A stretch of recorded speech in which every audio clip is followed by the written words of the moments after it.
Welcome back to the 10 Adventures podcast. Today is a great episode that I'm hoping to learn from, as we have Dennis Lastochkin, who has taken his young children on some pretty impressive bike trips in the US while also farther abroad, like Italy and most recently Peru. Hi Dennis, welcome to the podcast. Hi guys, thank you for inviting me. So I'm super interested to learn from you because you're doing things that I didn't even think were possible. And you've done some really cool kind of hardcore bike touring with your daughters. And, before we go and talk about that, I just want to know, how did you get into bike touring with your kids? What was the process? Because it seems almost insurmountable to go to Peru on a bike touring adventure with young children. Yeah, that was definitely an amazing trip, but you get into it slowly. You start from ground zero and you take it in small bite chunks. You don't just all of a sudden decide to go to Peru with your kids. You start from your neighborhood, and the first thing you need to work on is actually riding the bike. So you start riding the bike yourself, and then you think about, okay, maybe I'll involve the kids in this too. So I started riding the bike when I was fairly young, but I didn't really race bikes, and it was mostly for commuting.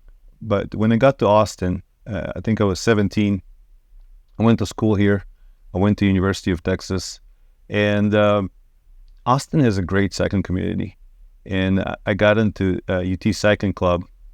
I was there for a couple of years. And it was mostly, I raced a little bit, but I didn't take it very seriously.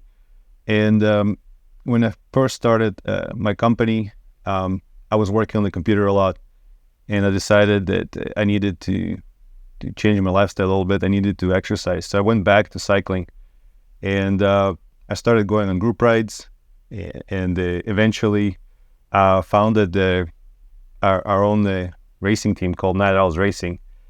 And became competent in riding the bike, racing, competing. And I wanted to do a little bit more. I wanted to involve my girls in this journey, and we started riding the bike with them, because initially, you can ride the bike with your kids around the neighborhood, but little girls can only go so far, and they cannot ride 30 miles or 50 miles in all kinds of terrain, all kinds of weather. They just get tired, and I thought, well, how can I take them with me on the bike and traveling, and that's where you can, literally take them with you on the bike. Just put a seat and take them on a bike, and you start exploring different options of how to do it. And my first attempt was just my first girl. Back in the day, she was 3 years old, and I got a bike seat for her, and I was looking at different bike seat options. And yeah, we can talk about that. That's definitely an evolution. How you get to, I tried different options, different bike seats, different trailers, and definitely has a whole list that I went through to figure out what's the best option. So what are some of the decisions or some things that you learned trying different trailer and bike seat options that, if you were to do it again, you just feel like, oh, that totally doesn't work. I'm never going to try that again. Yeah. So before I tried to take the kids on a bikepacking trip, I went on bikepacking trips myself just to figure out what works, what doesn't. And I went on a tour around Maui with the trailer. And I went touring in Alaska as well.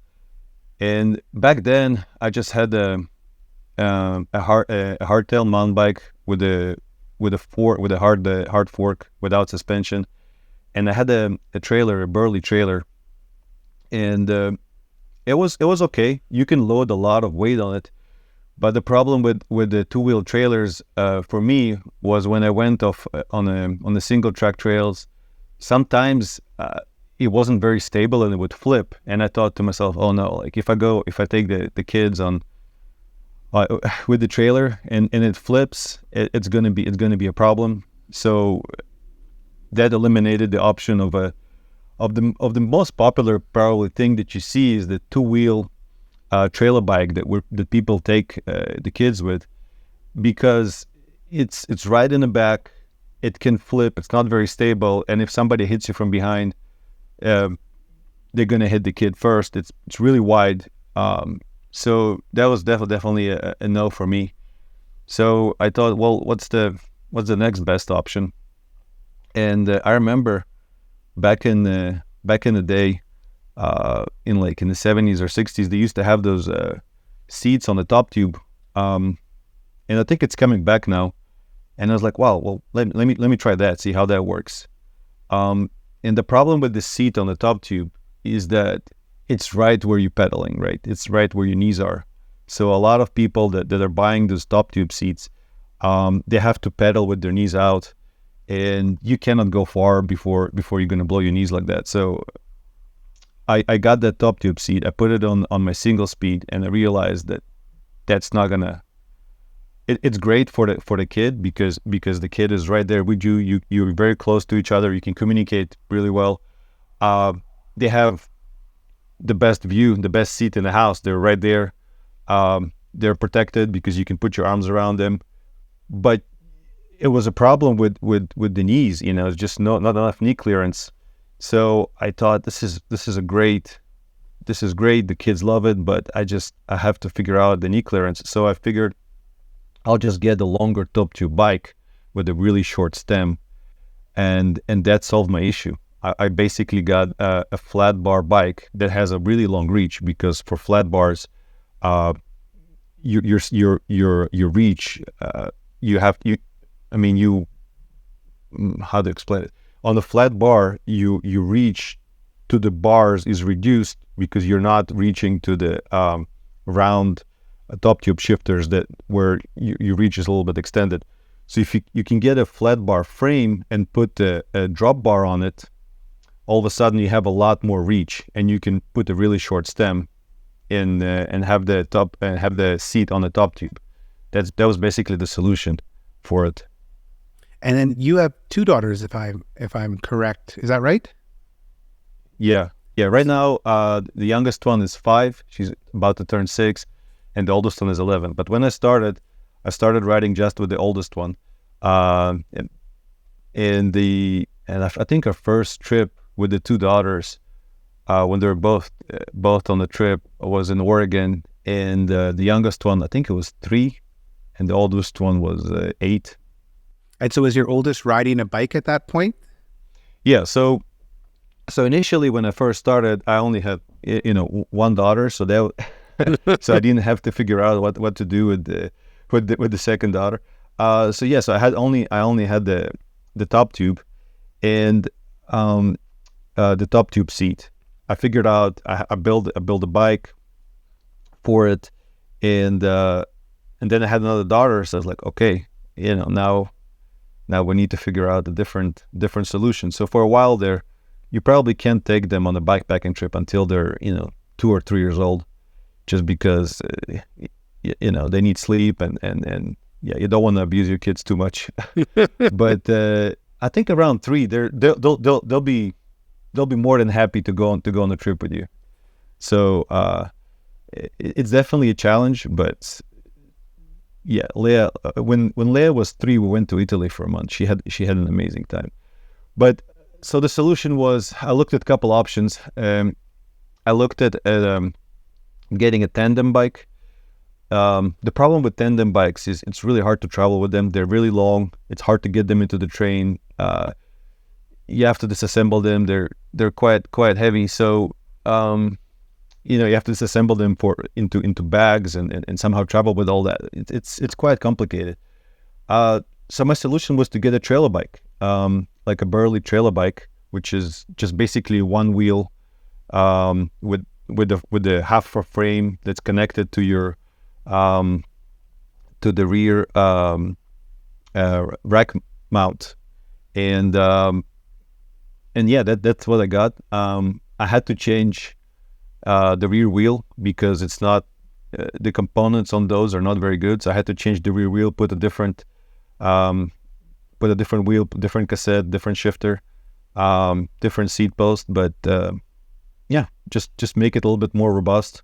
So if someone had seen you in Italy, you had one daughter, between your hands on the top tube, and another daughter on, just a little attachment to the back of your bike, and you guys are just pedaling around, exploring Italy by bike. Yeah, exactly. We did the 1 month in Italy just on bike. That's it. Just bike and trains. It's actually quite convenient. The trains infrastructure in Italy is phenomenal, and you get to go on the train. You get to meet other people because you go to a special cabin where all the cyclists are, because they put you in the back of the train where all the cyclists are. You can hang your bike, and you can talk to the other people, where you're going, what you've been doing. It's amazing. It's like a little co-op for cyclists over there, and yeah. And then were you staying in hotels or Airbnbs, or were you camping as well during that trip? Yeah, so we did like our trip in Oregon. We camped. So I had 4 panniers, 2 on the front fork and 2 in the back, plus a sleeping bag. I'm sure if I can send you some pictures so people can see what it looks like. And then we camped. For Italy, I decided camping is definitely more difficult over there, and for 4 people you can get fairly cheap accommodations. So we decided we'll just get hotels, Airbnbs, and it's also more convenient for the kids. You want to take a shower, you want to kind of slowly introduce them to bikepacking. You don't want to go full hardcore on the first big trip. Were there certain parts of Italy that were really great for, bike packing as a family, in terms of great views or great trails that are, easier to go on, that you'd recommend for other people thinking of maybe not a month, but a week or 2 cycling with a family in Italy? Yeah, it depends. Honestly, Italy, the roads are fairly narrow. There aren't a lot of bike trails, but the drivers are probably better than where I live in Texas. So we never had any issues, and we wanted to see all the scenic places on the bike. And probably some of the roads we went on, probably people not going to be so comfortable going on them. For example, Amalfi Coast, that was a super scenic, beautiful road, but it's not a place where you want to necessarily maybe take your kids on, because it's just very windy, very narrow, but very beautiful. But Tuscany is amazing. You have wide gravel roads, definitely some hills. It's not a flat terrain, but beautiful. People are very nice to you. You ride by a farm. People will offer you some pears or some apricots. I think we got plums offered to us. Yeah, people are very nice to you. Views are beautiful. It's a great place to ride your bike. You can also go to the Dolomites, but again, it's a little bit more difficult. So depending on your fitness level. So you've done lots of cycle touring on your own and with a family, and I've never done cycle touring with my family. But do people's reactions to you change? Is it all of a sudden, like, I'd just be amazed to see you rocking up with your daughters on your bike, and like, do you find locals are just way more interested in you and way more open to engaging with you because you've got your daughters with you? Oh yeah, also the drivers. Once they see you have kids on your bike, people give you a lot more space. When you're by yourself, in some areas, people will, especially in Texas, some areas people will call roll you, or they're gonna drive pretty close to you. But once you have kids, the drivers definitely give you space. But yeah, I mean, the reception is amazing everywhere we went. Sometimes we would climb a mountain. For example, we climb Mount Vesuvius, or we climb with the kids to Haleakala in Maui, and you get to the top and you get like this crazy reception. People are cheering for you, like, yeah, you got to the top. It was phenomenal.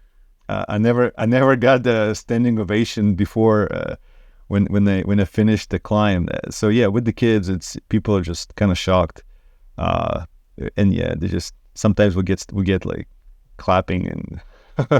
It's like being a pro cyclist almost. It's like completing Alpe d'Huez and the Tour de France. Everyone can't believe you've done it.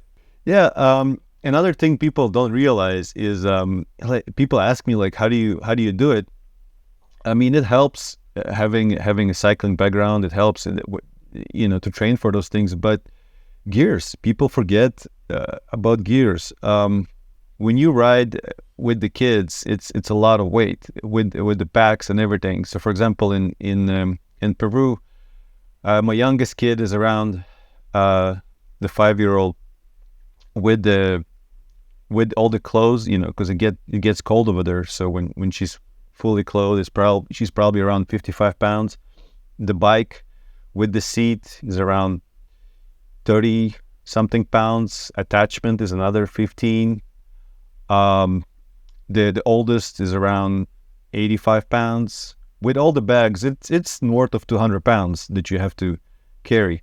So the bike gets pretty heavy. But what you have to remember is that the gears is what's going to save you. So I modified the bike to have a 1146 in the back and 3450 in the front. So my easiest gear is 3446, and I would probably go even lower. I would probably go 2846, and that makes a huge difference. If you can spin on your bike with enough clearance for your knees, you can go up any gradient. As long as you have the right gear, you'll be fine.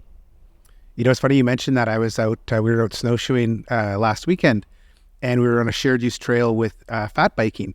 And it was, we're in the mountains, so it's going up and down. And I just saw, they have such incredible gearing on those fat bikes. It's like, yeah, exactly. They're barely moving, and they're still going, their pedals are moving like, 80 RPM, and they're just going just a slightly bit faster than us on our snowshoes. And yeah, you can get heavy things. You can still get uphill if you have the right gearing. That's an incredible point. Yeah, that's what you have to figure out. You have to figure out which gearing works for you. And you have to have that bailout gear. Worst case, you can always, sometimes when it got really steep in Peru, Dina, my 11-year-old, had to walk a little bit. That's just what it is. I'm like, Dina, look, it's 15,000 feet. We're going up like 15% gradient. I cannot pull you anymore. It's just, I'm done. But yeah, I mean, and then usually, I traveled just with the kids in Maui. We did 10 days around Maui. We climbed Haleakala. We went to Hana, took the backside. We did the top side as well. And over there, I was with just me and the kids and two more of my friends. One. Alan and Megan, and but usually when you travel, you kind of have to figure out distribute the weight, right? So if you're traveling with another group, you have to figure out, how strong they are, how strong you are, and distribute the weight accordingly, so everyone is having to do about the same effort. And when I travel with Christina, we just distribute the weight accordingly. If she can go a little bit faster, she gets a little bit, more bags, and if she's struggling, I'll just put all the bags that I can, and usually I have a lot of bags on my bike. Yeah, I can imagine. I want to dig a little bit more into Peru, because this just seems, I've never heard of anyone taking kids cycling in Peru and kind of doing these high altitude trip. So can you maybe just describe what the route was, and also like what was the driving force to do, such an incredible route as a family? Yeah, so you want to be careful with altitude. So the first thing you want to do is maybe go to Colorado and take your kids hiking like at 9,000 feet. See what happens, and then you see, okay, how do they feel? You can also take most watches have an oxygen sensor. Like, for example, I have a Garmin that has an oxygen sensor. but you can also get oxygen sensors for for really cheap on Amazon, and you just take them to an altitude and measure their oxygen. How are they doing? Are they good? Do they feel good? And just keep increasing the altitude a little bit and see how they're feeling. And kids are very adaptable. As long as you feed them and they're warm, they'll be fine. So you just have to introduce them slowly to more and more altitude. Make sure to test, before you go somewhere. And if they're okay, the kids are just like adults as far as altitude sickness. There's research that says there's basically no difference as far as who's going to get altitude sickness between kids and adults. So it's very random, sort of, and you just have to test it and see what happens. So when we went to Colorado, we went with Leia. We hiked up to 14,000 feet, and I carried her most of the way. But you just have to see, if they can handle 14,000 feet, maybe they'll be able to handle 15,500 feet. So you just slowly introduce it a little bit more altitude. And as far as Peru, yeah, that was definitely trip number 6 or something like that. So it would definitely, it wouldn't be my first choice to take them bikepacking. I wanted to see how they'll handle Oregon or Maui, which was super nice. Italy with a lot of infrastructure. Peru is definitely very remote, so you have to be prepared. And I saw this route online, and I looked at it, and it looked amazing, super scenic, and we just wanted to try something new, see if we can accomplish it. And I definitely had my doubts, but we made it, and it was definitely an experience. It was an amazing adventure. What was the route specifically? Where did you start? Where did it go through? So Peru and Ecuador and usually South America, they have those plates that one plate goes under the other, and it creates this amazing mountains. And one of the highest peaks in the Americas is Huascarán, which is located in Peru. And I think it's peak number 2, maybe by height, maybe 2 or 3, but it's 22,000 feet, which is really high. It's even higher than Mount McKinney or Denali in Alaska. But it's located closer to the equator, so the snow line starts a little bit higher. So I think the snow line starts at around, if I'm not mistaken, around 18,000 feet. So you can go up to 15, 16,000 feet without encountering any snow at all. Probably even go up to 17, depending on the season. And I wanted to go to South America because we've been, like I said, we've done Oregon, Colorado, Hawaii, Italy, and South America sounded amazing. So we wanted to go and explore the mountain range over there. And there's this beautiful route, half gravel, half road that goes around that mountain, that 22,000 foot mountain, Huascarán, and it's around 120 miles, and I believe 20 or 30,000 feet of elevation, around maybe around 20 something elevation gain in 120 miles. So very, very steep. You need very good B ratio. And there are those farms that you can stay in, and you only have to camp one night or 2 nights, if depending on where you're staying. And I just went on Google Maps. I went on all the online resources and tried to research everything, and I came up with this route for us. I figured we can do around, for us, it's not so much about mileage, but about elevation gain, because that's where most of the energy goes into climbing, because when you're so heavy, you have to really look at the elevation gain. So we're okay with about 3,000 feet a day. With 200 pounds in altitude, it's pretty difficult. So 3,000 feet a day of climbing, and you just break the route into those 3,000 foot chunks. And leading up to this chat, I was looking on Google Maps, and it's in a beautiful part of the world. So to your north is Alpamayo, to the south is the Huayhuash. So just this northern Peruvian Andes, which are kind of world famous for these just epic, glacier cap peaks. And but it can be quite cold. I've been up there trekking, and even in the warm time, it's like as soon as that sun goes down, it's like being in the Canadian Rockies in autumn. It's chilly. How did your family deal with, the night or two you were camping? How did you deal with the cold? Because I know my kids, they really struggle when it's like -10 out, and I'm sure, my memory is not perfect. I'm sure it's -10 at night. Yeah, it got pretty cold. It went down below freezing probably, but not too much, not too cold. I would say probably around zero, maybe like 28 degrees.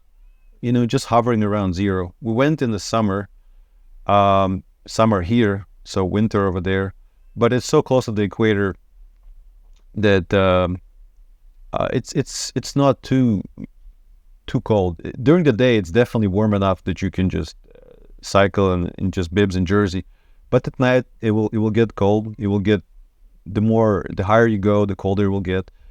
But you just bring a lot of stuff. We have a double sleeping bag, double down sleeping bag. We have a very good mattress. We basically brought ski clothes for the kids, especially for the 6-year-old or the 5-year-old. At the time, she was sitting on the front, so she gets the brunt of the wind. So you really have to make sure that she has very warm layers. And some wind protection, because she will get the brunt of the wind when you're going downhill. You have to have, ski gloves for them, maybe ski boots, just nice. It's heavy, but you gotta keep them insulated. Yeah, but it's, for an adult, it's not a problem. For the kids, you have to keep them warm. Yeah, just ski equipment. So having done all these, bike trips as a family, like what do you think the impact is on your daughters, or even on you and your wife? Oh, I mean, it's an amazing way to go on vacations. I think it's great to introduce them to adversity, because we have to overcome sometimes. Some days don't work out like you want them to. There was one day where we thought it's going to be easy, and we ended up doing a 10-hour ride, and hike a bike, because the road was so bad that you just couldn't ride it up the hill. And I think it teaches them, how to deal with adversity, introduces them to different cultures. That area of Peru is so remote. We didn't see a single Western person over there in a week. We were basically the only white people over there. That's how it is. It's that remote, and it's amazing to see how the people live over there. How the kids connect immediately. It doesn't matter which cultures. Leia was playing soccer with the family that was stayed with, the farm family.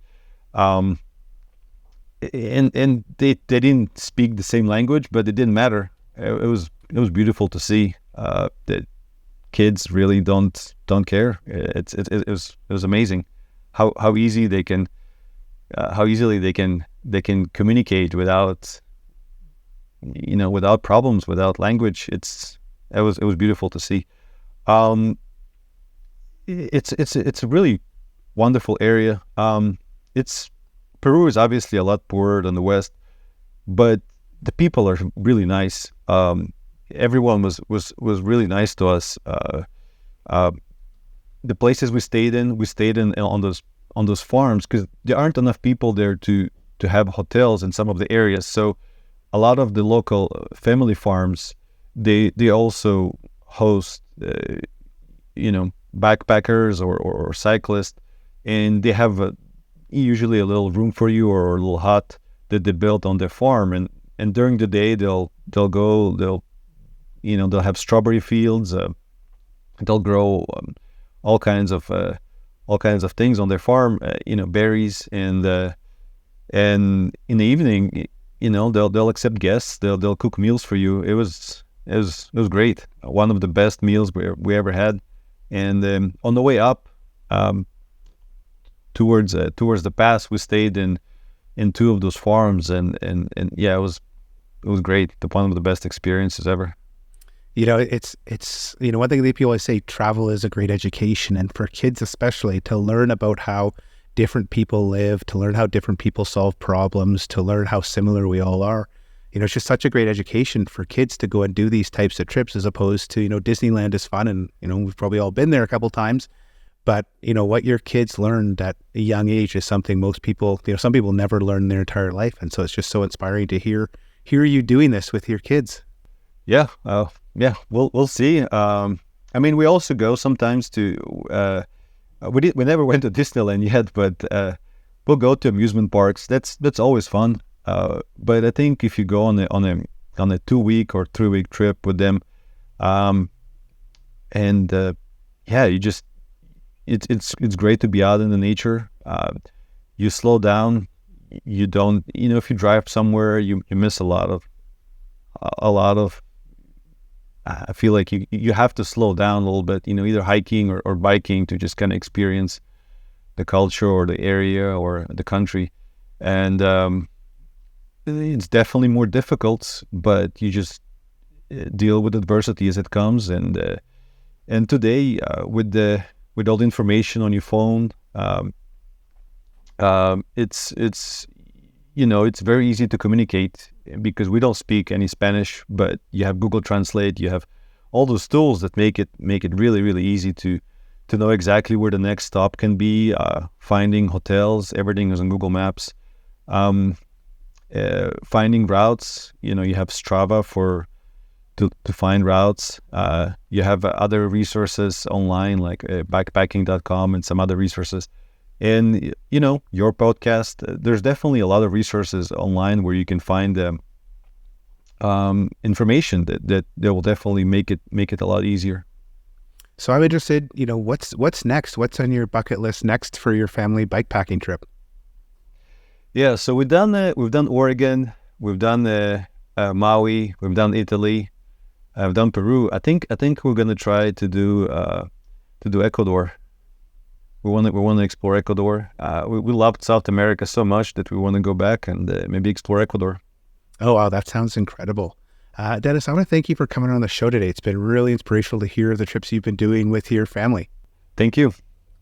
If people want to follow along in your trips or your journeys, is there a way they can follow along on social media? Yeah, so I have Instagram, and also my cycling team has an Instagram, and the handle for the cycling team is Night Owls Racing. So my handle is just my last name, which is Lastochkin, Lastochkin, and I'll be happy to answer any questions if people have, because a lot of people sometimes email me and ask me questions. How do you get into backpacking with kids? What's the best equipment? And I'll be glad to answer all those questions. Well, I'll add links to those in the show notes so people can follow along. And once again, thanks for listening to this episode of the 10 Adventures podcast. We'll be back next week to explore the world and hear about more epic adventures.